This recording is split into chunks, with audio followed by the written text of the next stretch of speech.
I'd like to welcome you all to our very first Resilience Work Group meeting. Thank you so much for being here. I know we're starting just a hair late, but there was such good energy in the room and such good discussion. I didn't want to cut any of that short. So I just want to begin by saying, on behalf of the mayor, on behalf of 100 Resilient Cities, we want to welcome you to this initial work group meeting. Just to set for the evening, we'll have, this is the introduction. The most important thing to know is that the bathrooms are downstairs or down the hallway to the left. So, don't feel like there's any time that you can't get up. There's food in the back. Want to make sure you all know that that will be available through the whole meeting. So, I'll give a little talk about resilience in just a moment, but first we want to find a little more out about you. We've invited folks here, and you have this sheet. If you don't, there's plenty more in the back. So what we'd like you to do, because we're trying to get information about who's here and where your interests are, you'll see this resilience framework. Yours is much better than that. That's a little wonkus. That would be my fault. But you'll see this wheel. And what we'd like you to do is mark the top 3 areas where you feel your skills or knowledge coincide. I know you need your readers. And if you'll just mark out from the side there and put like a K1, a K2, a K3, and then if there's a difference, and there should be a difference in terms of your actual interests, whether that be personal or professional, then we mark out the I1, I2, I3, and the third piece of information I'd like is just put your zip code on it. What we're going to do is we're trying to look at who is here, because today's exercise is really about who's missing. So we'll take a look at zip codes, we'll take a look at interests, and at the end we'll have a bit of an exercise around who is missing. So if you'll just take a couple of moments to do that. I'll give you a few minutes. And there are a couple of reasons why this is important. One is to know who's here. 2 is there are some researchers here from the University of Louisville. They have a survey. They look at how Metro Louisville and how other folks do community engagement. They have a little 5-minute survey.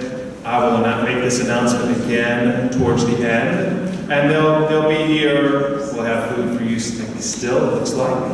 And a little 5-minute survey, totally optional. But they have that for us, and they'll help us evaluate the quality of our engagements. So all of this information that you're filling out now, as well as then, will help us judge and help us understand how we can do things better in the future. So thank you for that. The other reason that we're asking for zip code, you'll see is a presentation around maps. And we're going to be paying a lot of attention to maps and how we tell stories with maps.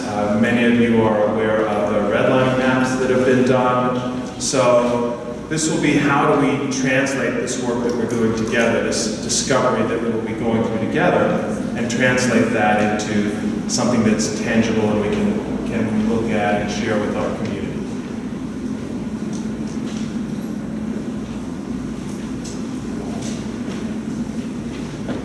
So while you're taking your time,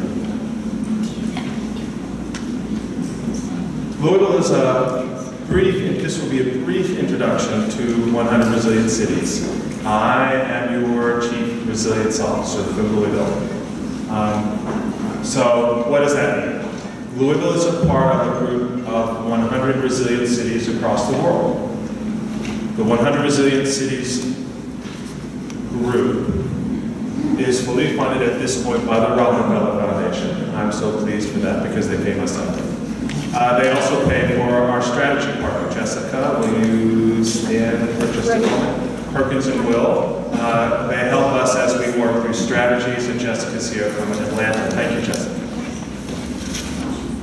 So, the 100 Resilient Cities concept is based on this. As you know, the world is going through rapid urbanization and rapid globalization. And if you look at the hurricanes across the tropics and our oceans, rapid impacts of climate change. Most of the 100 resilient cities are on the coasts, very concerned with things like Florence and sea level rise. You'll see that we are in the middle of a continent in a cold state. As we look at what we need to do in terms of resilience, there are certainly pieces that we have to address around climate change and mitigation and adaptation. But in Louisville, what's come forward is about human resilience. I was the first resilience officer selected in the entire group of 100 resilient cities that comes from a health and human services background. I was at the Cabinet for Health and Family Services and state government in that area for 30 years. So I'm the first that comes from that background. I don't come from disaster preparedness or direct planning. So because of that, we at Louisville have had, I think, a slightly different perspective on resilience. Because when we think about resilience, we think about our most vulnerable populations and how resilient we are as a city, really depending upon how resilient we all are as folks who live in Metro Louisville. So we're a little bit different, and I'll get to that. Resilience. Any city has a shock or stress. We've certainly had our share here. Think of the 37 flood. Think of the 73 tornado. Think of what would happen if one of our major anchor industries left. Those are the kinds of things that would be a shock to any system, a shock to any metropolitan area. And what are those things that bring us back more quickly? So we had a survey, we did interviews, we probably ended up touching over 3,000 to 4,000 folks in Louisville to ask, what is it that makes Louisville more and less resilient? So I don't think any of this is going to be a surprise. The things that we are very concerned about in terms of shocks, drug epidemic, lack of government funding, economic crisis, anybody who's driven down Main Street, infrastructure failure, and then riot and civil unrest. And I look at that as a placeholder for violence in our community. Why are we not Ferguson? Why are we not places that have had some significant, what is it that sets us apart? And then in terms of stresses, those things that kind of eat away at us over time, poverty, the decline in the natural and built environment, crime and violence piece, low-performing education systems that have disparate impacts, and then across engagements, across time in Louisville, a concern with equity. And that came through loud and clear in basically all the engagements that we had. We also were able to perform a survey and ask folks in Louisville not only what were they concerned about, but what do we look at as Louisville's assets? And I think some things are not surprising. We love our water. We love our access to water. We love Louisville water. We think it tastes great. We also feel like we have a pretty strong business environment and a very strong nonprofit and philanthropic community here in Louisville. And another thing that we really felt quite strongly about was our local culture. The whole concept of the value of compassion, the concept of our various cultures within neighborhoods and individuals within the communities, those are viewed as very, very good and excellent strengths to build upon for Louisville. So how do we combine this moving forward, and how do we come up with our discovery areas? So we are now moving out of phase 1 into phase 2. And the job ahead of us for the next several meetings will be to define what does this mean for Louisville? What are the actions that we're going to take? And how do we report to our community and hold ourselves accountable? How do we make this a community plan? So we talk about big framework. It's essentially a restatement of where we're headed in terms of our thoughts about resilience.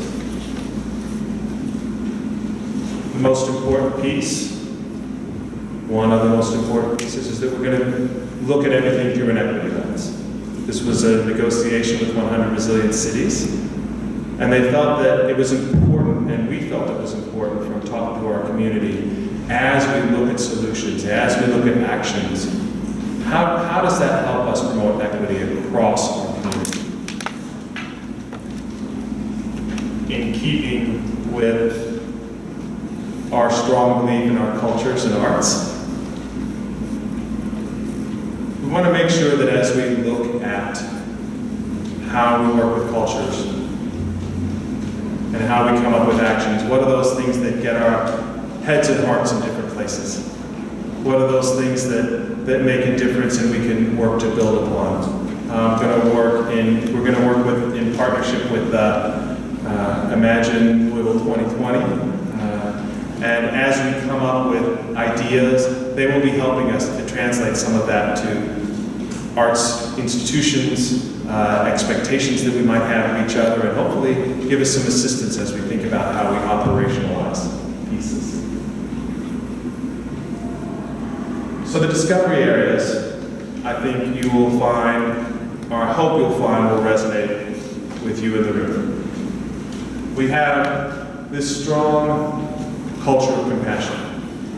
Occasionally we beat ourselves up about it, right? That's not what a compassionate city does. But because of that, that still means it's an aspirational goal. So how do we work on compassion and our strengths to build trust? Because trust, in so many ways, are the things that is what is most challenging. Trust among neighborhoods, among individuals. How do we use that aspirational goal of compassion to build trust? How do we come to an agreement about what that even means? How do we work on that together? Those are the things we'll be trying to explore through this discovery area. Enhancing resilience to trauma.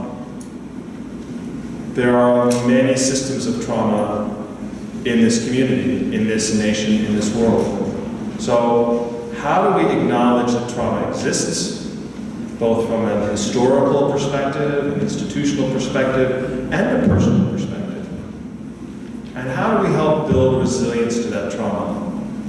We have a lot of things that are going on in the area of building resilience to trauma. One Love Louisville, some of our mindfulness projects. B.J. Atkins will be here with Without Coalition, and how we work within schools and outside of schools now to help build this trauma-informed community. And how do we translate that out to the full community? But there are concerns, right? A lot of the trauma that results in folks living on the street, that results in people with addictions, that results in how youth are treated in our schools and in our justice system. So the resilience to trauma is, how do we build a trauma-informed community? How do we acknowledge the work that's happening within Louisville around trauma and make it real?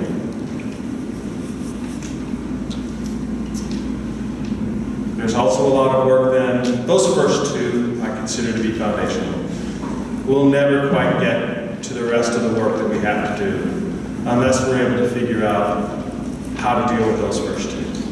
How to set the foundations, again, on which we're going to build. So increasing financial capacity, wealth building, economic opportunity, through a lens of equity, we've got a lot of work going on in that area. We've got some great work going on with Bank on Louisville. There's some folks here who represent that initiative.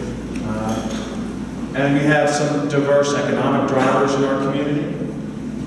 But we also have some very strong disparate outcomes really related to income and poverty. So how do we begin to address some of those things really on the personal neighborhood level? How do we work on these things together to improve outcomes? And then how do we work on building natural infrastructure, built infrastructure that promotes health and well-being? Why is it that we can't come up with a way to figure out how important it is to fund our infrastructure? Why is it? How do we get more people into parks? How do we build on the strengths that we have in Louisville? Ted Smith will be leading, one of the co-leads for this group with the newly formed Environment Institute at UL. How does this built-in natural environment really relate to health? So these are the things that we'll be trying to answer together through this process. So a brief word about the process while I'm here today. The biggest challenge that I think we're all going to have is we're going to want to jump to solutions. We're going to work, those who have been working in these areas a long time, we have great ideas, and if somebody would just listen. But we're going to go through a discovery process together. Today, this first meeting is really just to see who's here, get to know folks, talk a little bit. I think mission accomplished as far as that goes. But we're going to go through a process. So, in 2 weeks, we'll be talking about what are our strengths in these areas. Not what are the solutions to these areas, but what are the strengths that we're building on. Again, because I come from a health and human services background, we always talk about building on strengths. So how do we identify those strengths? Let's work together to identify those strengths and build on them. We'll look at gaps and barriers later. But we'll go through a process. Darmont, who is here from Louisville Metro, will be helping us as we go through this process to design tools to make sure that we get the information that we need as we come to define the boundaries of the issues, and then we'll get to solutions. But like the solutions, why are you trying to come up with that off the top of your head? Because I know you have them. We'll then identify and prioritize the opportunities, and the outcome of this, our strategy. It will be a strategy document with actions that we'll be trying to take together. There's some strategy documents scattered around the tables and that, but this is the type of thing that they would do. Atlanta, New Orleans, Boston, Pittsburgh, Tulsa, all have strategy documents where they're working on very specific things. What we're going to try to do is work on these actions that will come together and agree upon and figure out how we measure them. With the long-term goal of this, that this is your plan. This is a community plan. It's not the mayor's plan. It's not GLI's plan. It's not the school's plan. This should be our plan. And we'll work together to figure out then how we report on that and how we hold ourselves accountable and what that structure needs to look like. In Louisville, we have something, in Metro Louisville, we have something called Louis Stat. You can look that up, lots of information about how we come to data-driven decisions. This will be, how do we know we've had success? How do we know we've made a collective impact? Those are the most difficult things to try to measure, but we'll work together to try to get there. We'll all come together beautifully in a strategy document that I think we can hopefully all buy into, and then figure out how we report out. So, that's the process. We'll be coming together every other week. We will have refreshments since we're asking you to be out in the evening. If you need childcare, let us know. If you know somebody who's interested who needs interpreter services, let us know. We will have that here. Leah, BJ, raise your hand, or I. Just let us know. This is not moving forward. So there's a resilience mailbox. Some of you have seen it. I've sent it to most of you. You can actually email any of us in Louisville Metro.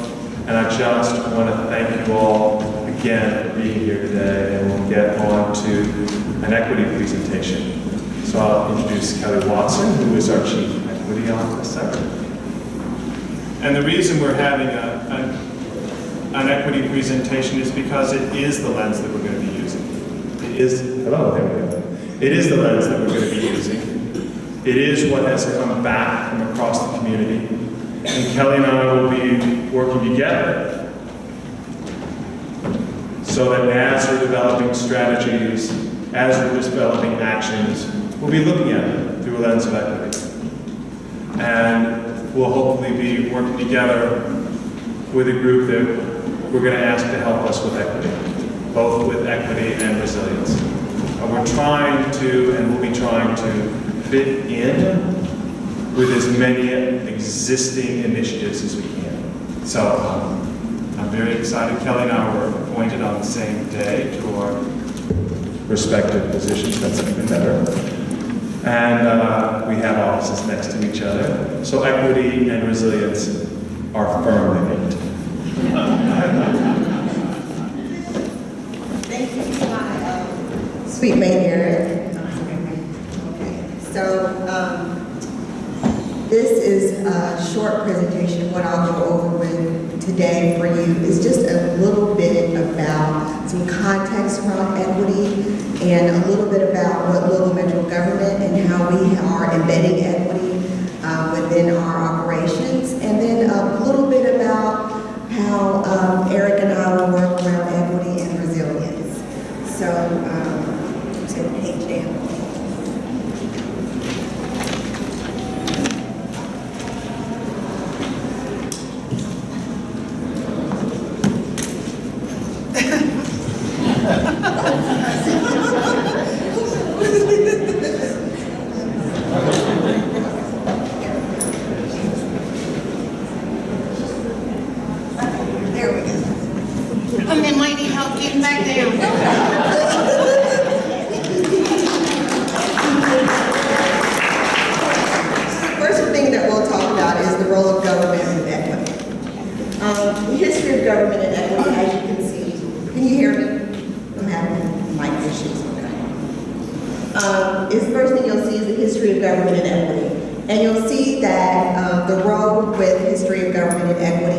Is that initially government was very explicit about race.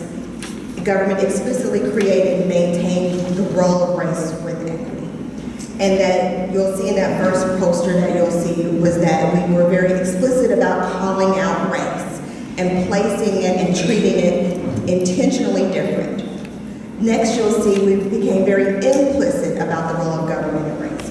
We were having we said it was illegal, but the policies itself were quote-unquote neutral, but it was still perpetuating inequitable policies and inequitable practices. Next, what you'll see is where we are today, right? Government is for, racial equity, but the practices and the policies that we have are sometimes they're proactive around it, but we're still in some cases very much implicit in some places, right? We've got proactive policies and practices, but in places we're still not there.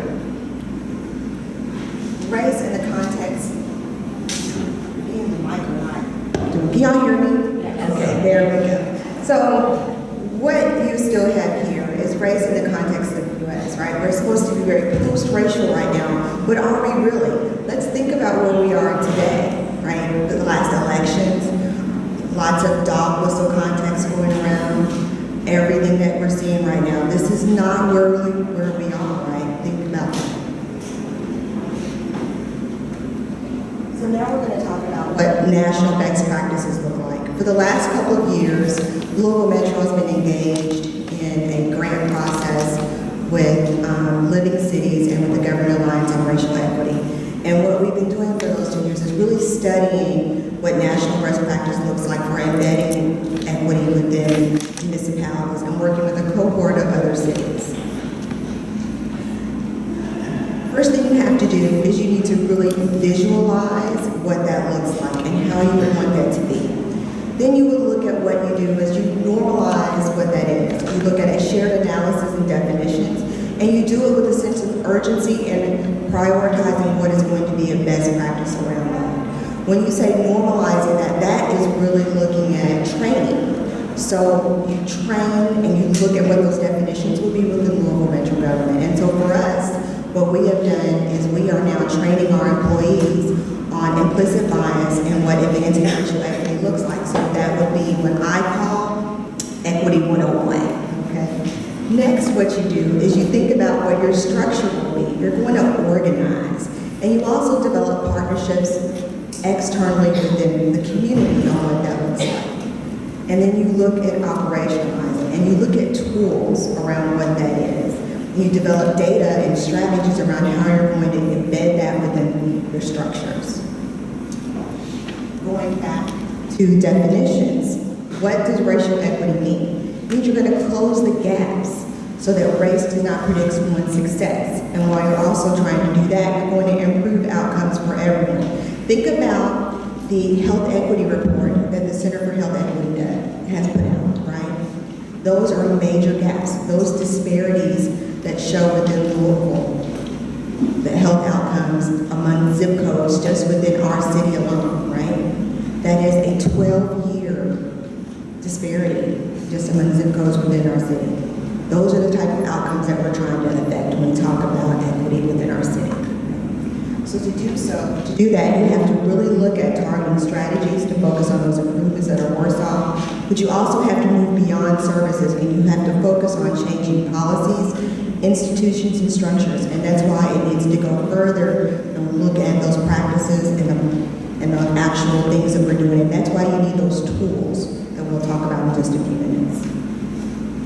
So when you're building infrastructure to create change, change happens when people recognize both why it's needed and the potential to look at the solution. And that's where the training comes in again. So when you're talking about doing your training and you're looking at shared analysis and definitions, you don't just do that as well. The training goes a step further. And so you have to have a 102 or go further than that. You have to have other training curriculum that will also explain to someone why. So also another part within our training within local metro government is someone also leaves that training thinking about their work and what they're going to do differently when they leave that session and how their work alone and what they're doing affects the greater whole and what everyone else is doing within local metro government. So whether you are answering the phone every day for permits, whether you are picking up the garbage, whether you work in the mayor's office, or whatever department you are looking at, you are leaving with a sheet that comes back to me that says, this is what I'm going to do differently when I leave there, and this is how this training affects equity as a whole for the department. Does that make sense? So system change requires powerful advocates for change. It requires interaction, advocates, and it requires an environment that supports the change, and that's why that training is important.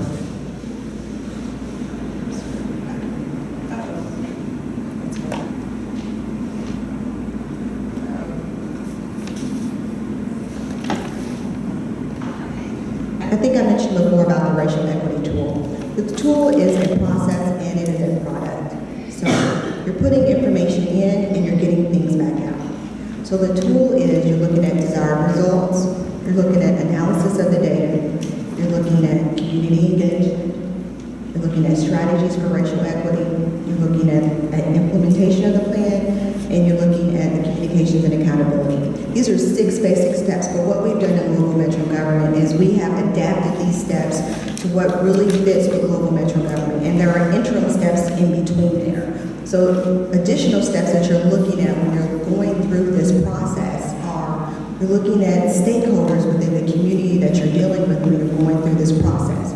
You're looking at who's benefited, you're looking at who's burdened, you're looking at how you can mitigate also the results within that, and we've adapted that. We're also training all of our employees on this process so that when they're going through this process, they will build muscle around how they get to do this. And most importantly, like I said, look at number 2. You have to look at the data on this and make sure that what you're doing is supporting that.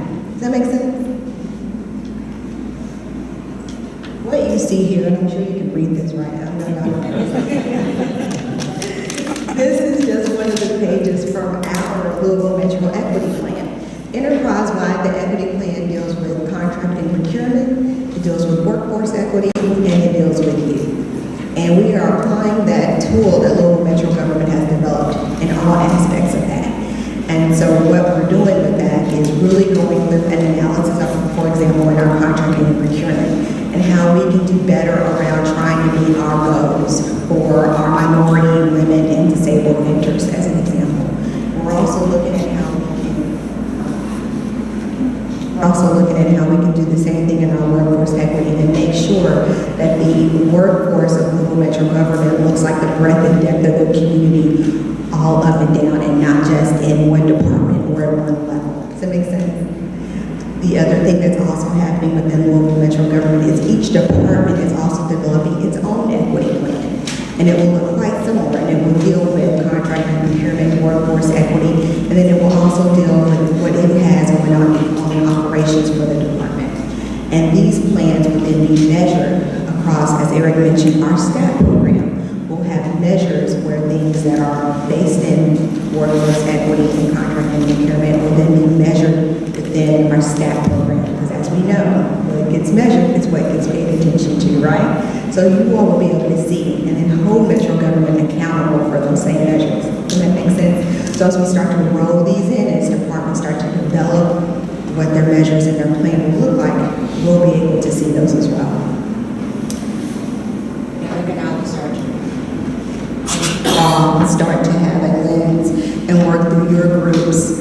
We will also begin to have an equity lens, and we will work through that same tool, which is Louisville Metro Government's toolkit, as we call it, on your groups as well. So as you all start to develop the equity group, and the equity lens will then start to be a process that you all also start to work with as well. And we'll have a group for that. So that's it, over my 10 minutes, but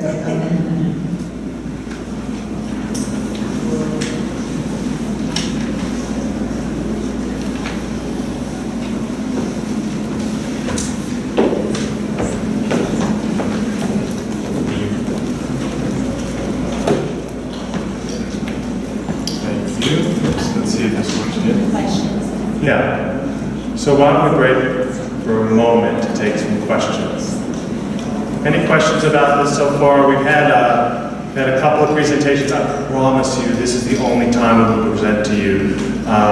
We'll have very brief presentations the rest of the meetings. This is just to sort of level set on where we're coming from, a little bit around expectations, a little bit around measurements. So any questions? At this point, yes, ma'am. Can I hear you say that you were open to recommendations of groups that may not be represented? Absolutely. And we will try to capture that either at the end, or you can email us and let us know who's not here. Any other questions about resilience? It's a wild concept. Everyone asks me, what is resilience? And I usually say, well, what does it mean to you? And all those answers are correct.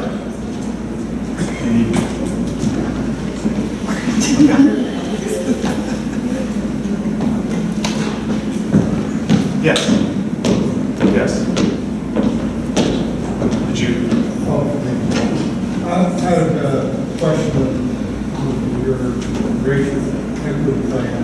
Sure. I believe what you had is your outcomes and actions, most of what local government can do. If you could ever have equity, racial, economic equity, if you don't have a population that has any trust in government, have 40% voting, typically about 40% of population votes, and local government is going to be responsive. They're going to be responsive to who's going to be voting. So I'm kind of surprised that all your plan talks about things that you are going to be doing within the city. It seems to me that you also have to do something within the community to be agree that voting index might be the biggest driver. Might want to take it into consideration.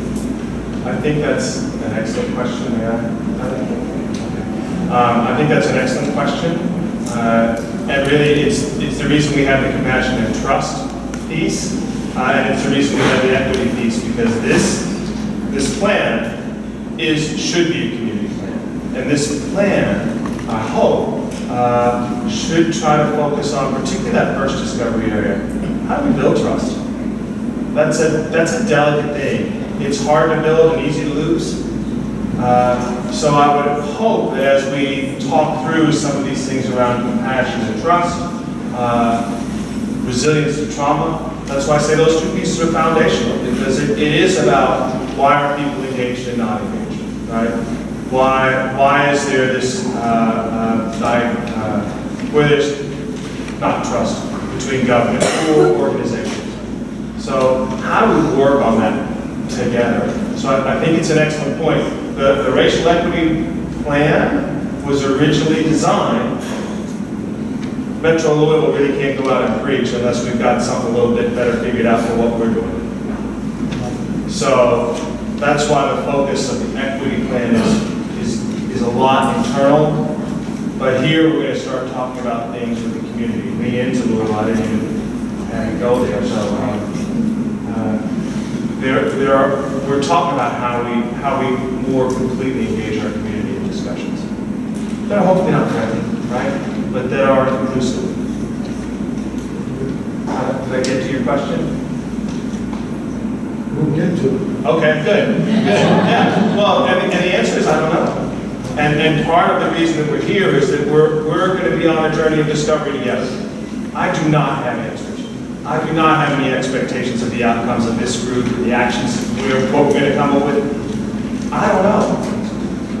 As a matter of fact, within resilience, I get tired of saying I don't know.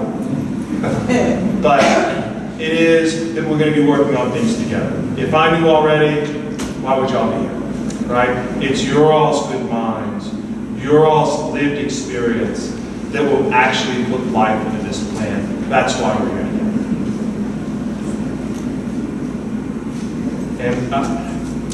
And McKinney, we're going to talk a little about, so you've seen some talk on that. And we have something that is called logic in Louisville. And some of you have experienced things through redlining maps. You've seen maps around Louisville about disparate outcomes. You've seen maps around where is the flooding going to occur, right? Everybody knows what happens when the levee breaks. We saw that in New Orleans, right? It's always the most vulnerable populations that get hit the worst. So we have a very robust technology available to us with a lot of information, but it's how you display that in a way that makes sense. So as we work together, a lot of partnership with Perkins and Will, Esri, who a few of you know, but they're a group that really works on geomapping data. And in Louisville, we have something called Logic, and it will be, as we come up with actions, how do we show that back to the community? And so, and it will give us a little taste of that, and it will be something then that we'll be working on together. We're going to put a lot of effort into how do we send this back to the community in a way that is accessible and understandable. No pressure. Sure. We'll figure it out. That's the theme of the evening, right? So first off, thanks for the opportunity, Eric and the resiliency team. My name is Andrew McKinney. I'm the GIS coordinator for Louisville Metro Government Department of Information Technology. So my job in GIS is essentially to help our agencies figure out ways to take their data, get their data, find their data, map their data, from the beginning to the end. So when Eric approached me about talking a bit about story maps for the resiliency kickoff, I looked at the framework and I could literally point to every single one of these, and it has some sort of GIS component. And I got super excited. I was going to talk forever, and then he said you have 10 minutes. So hold on, there we go. So again, thanks for going on this journey with me. My agenda today, I'm going to talk a little bit about maybe skipping the 5 principles of effective storytelling. That's something we're going to be doing in the background as we're learning about what you all are working on within your individual work groups. A little bit of basic content about story maps, and you're going to hear story maps a lot, but I want to show you story maps. I'm like blood for punishment. We've got decent Wi-Fi, but I'm going to do a couple live demos because that's how I am. And then getting started with story maps, kind of what we're going to be doing in the background. Eric had mentioned our partners, Perkins and Will, as well as Esri. And as well as Logic. So Louisville is part of a consortium called the Louisville and Jefferson County Information Consortium. We partner with the Metropolitan Sewer District, the Louisville Water Company, and the Property Value Administrator's Office to form a team called Logic. They are essentially our backbone in GIS. They give us the infrastructure, the servers, the databases, all the stuff, all the cool things that we can do with story maps and what you're about to see here. So we're in a very lucky environment that we have access to this infrastructure, this property data, to data from Louisville. So Eric sees that, Leah sees that, we're taking advantage of that by being able to tell that resilient story. So we'll skip the 5 principles of effective storytelling. I'll get us a little bit back on time. But what is a story map? So story maps are designed and built by Esri, the Environmental Resource Sciences Institute. They're based out of Redlands, California, and they are the premier geographic information systems purveyor. A large percent of folks that use GIS use Esri products. That's what we use as well. So what they've done is they've created things called story maps. They're template-driven, presentation quality, high-powered stories that you can use for various things. You can use it for data collection, but mostly what we're going to be talking about today is kind of telling the story of global resilience. So essentially, it allows you to combine authoritative maps, which as a government entity, we've got a lot of good data. Partnerships with Logic, we have a lot of good data, so we'll be able to create authoritative maps, images, multimedia content, and harness the power of maps and geography to tell your story. I'm a geographer by education, so this is extraordinarily exciting to me to be able to do this easy and quickly because I'm not a programmer. So some of the content that we're going to be looking for as we're going through this with the different working groups. We're going to be looking at stuff like mapping data. What kind of data are you in need of? What kind of data are you collecting? We already started collecting a little bit of data today. I'm not sure if you realize that, but when you wrote your zip code down that piece of paper, we're starting to tell the story of location about what this group is made up of. Photos, so things, Flickr, Picasso, Google+, that's still a thing apparently. We're going to be uploading photos from these events, from your work groups, from, hopefully solutions eventually that we'll be creating. Videos for YouTube video and narrative text. So I'm just going to jump into it now and talk a little bit about some of our story map examples, and hopefully what we'll be able to build with you all. We'll be doing most of the heavy lifting, don't worry. All right, so around enriched culture, compassion, and trust, this is a story map that was built for the Building Our Blocks wrap-up for 2017. Building Our Blocks was a cross-functional departmental, MSD was involved, Louisville Water Company, various agencies in Louisville Metro, where they looked at issues and areas in Louisville Metro based off of data. And once they reviewed this data, they thought about the areas that they wanted to go into, essentially outreach, talk about what programs, what applications, what services that we provide, literally knocking on doors, meeting residents, meeting neighbors, talking to businesses about what we do, what Louisville Water Company does, what MSD does, what PDA does, and essentially providing sometimes on-the-spot services like, let's see, we go over here, like smoke detector checks, lead checks, animal service consultations, mosquito. So what this story is telling us is essentially 16 Louisville Metro government agencies. You can see the list of agencies here. But as you move through the story, it starts to give you kind of an idea of what's actually happening here. So I'm hoping this is going to load. This is what I'm afraid of. I've done this.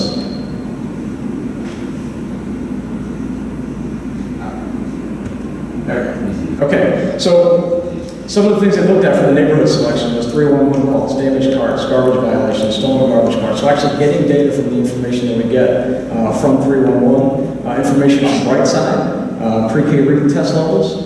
And then we took that data and we mapped it. We created a hotspot map that started to look at some of the neighborhoods that we could start to approach. Hotspot map was created, the data starts to draw, so we're starting to see a picture being painted of our community. So with that, as they started reviewing that data, they started to look into these areas that they could go and approach. So what the story map does is it tells a little bit about the Russell neighborhood. It talks about the area that the Russell neighborhood, in the Russell neighborhood where they held the events. Some of the things that they had accomplished: 9 smoke detectors installed, 3 service requests entered, 1 library card was created, the library, that's relevant right here, and then some pictures. What's great about these story maps, though, is they're interactive. If you're not from this area and you don't know where California is, you can zoom out and zoom in and kind of learn a little bit more about that area. Let me fast forward a little bit here. We're going to go through a lot of different neighborhoods. But just to kind of wrap up the building our blocks, they actually won the award for the mayor's day of celebration. I'm not going to play the video. But essentially it showed what the community was able to do, what government and other volunteers and partners were able to do. And then there's a little video at the end, so that's that one. Strengthened and built natural infrastructure. So this is one of the story maps that the water company had built, essentially on what's called a PCCP water main condition. So this is going to get a little technical. But you can really start to understand how vulnerable our infrastructure can be. And one thing I'm showing here, these are all public facing. Anybody can get to these right now, and that's what we want to do. We want to take these, build these, and get them out in the public to show us the good work that we're doing. So the water company built this, has a video playing that shows you the break. Let's play it, why not? Look at it go. So this pre-stressed concrete water main busted. So they're showing pictures, they're showing what they've done, why they're doing it, and then they're starting to get into the data. Okay, well, since this is a failure here, what else do we have out there that's the same type of material, the same size, that's taking on this same load? Well, with maps and with geography, you can start to paint that picture. You can start to gather more information, and then start to actually tell the community what they're working on. Here's where we're starting. Here's where we did an assessment. Here's where we actually started phasing out some of the piping. And here's all the different work. And again, it's interactive. You can click and you can go through each part. How many folks heard about the redlining map? Eric had mentioned this a few times. So this map was probably one of the more important maps. It won the very first Harvard map of the month. This is probably a prime example of what a story map can do and what a story map can tell about the community. So if we're looking at increasing financial capacity, wealth building, and economic development, well, where we are now is based off of practices that we've done years and years ago, and we're still feeling the brunt of that. So this is essentially telling a story about redlining, the history of race, class, and real estate in Louisville.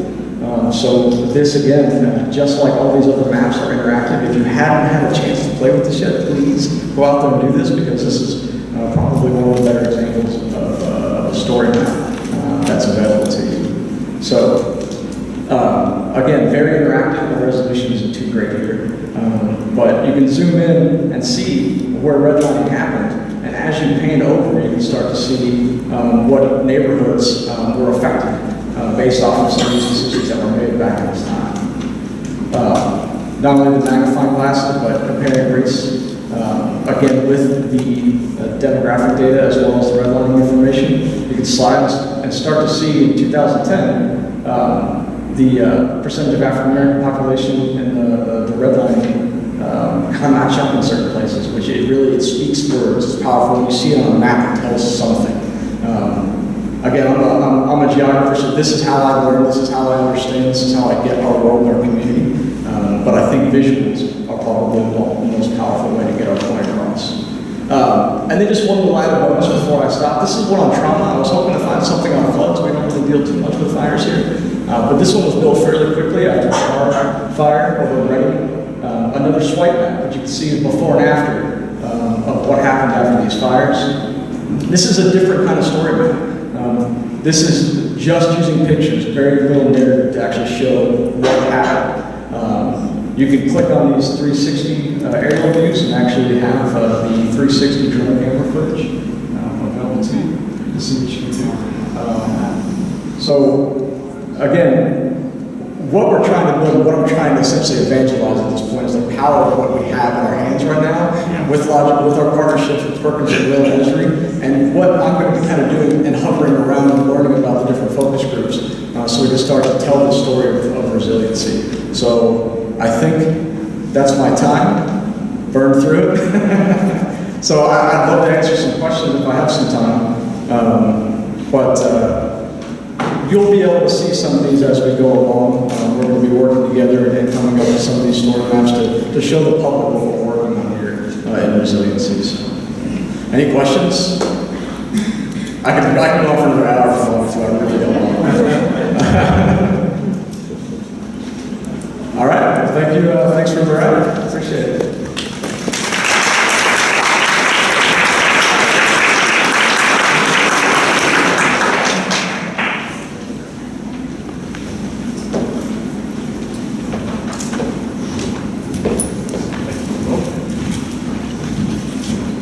We've talked at you for quite a while.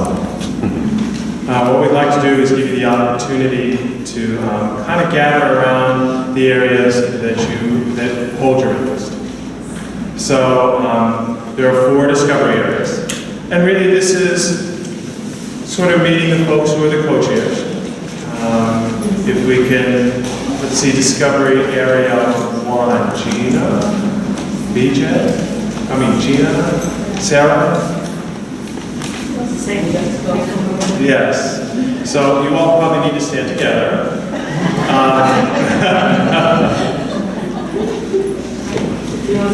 Why don't you come up? We'll gather discovery area 1 in this corner.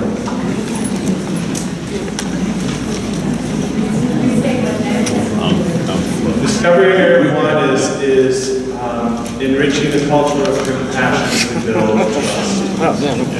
So those of you who are interested in that discussion, we won't have a big discussion. This is really to introduce.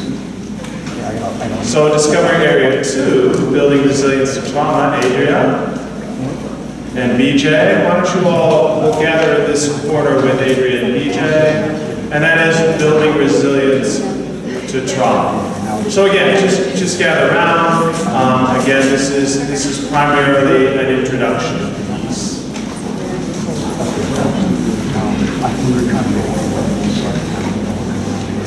The wealth building is Yvonne here. All right. You'll be joining me in this corner in the front. And Ted and Keith, you guys are together. You don't have to move at all. You are wise people. And so the built-in natural environment as it relates to health and well-being will be, again, if you all stand up. So those of you who have the interest in that area, please gather around that.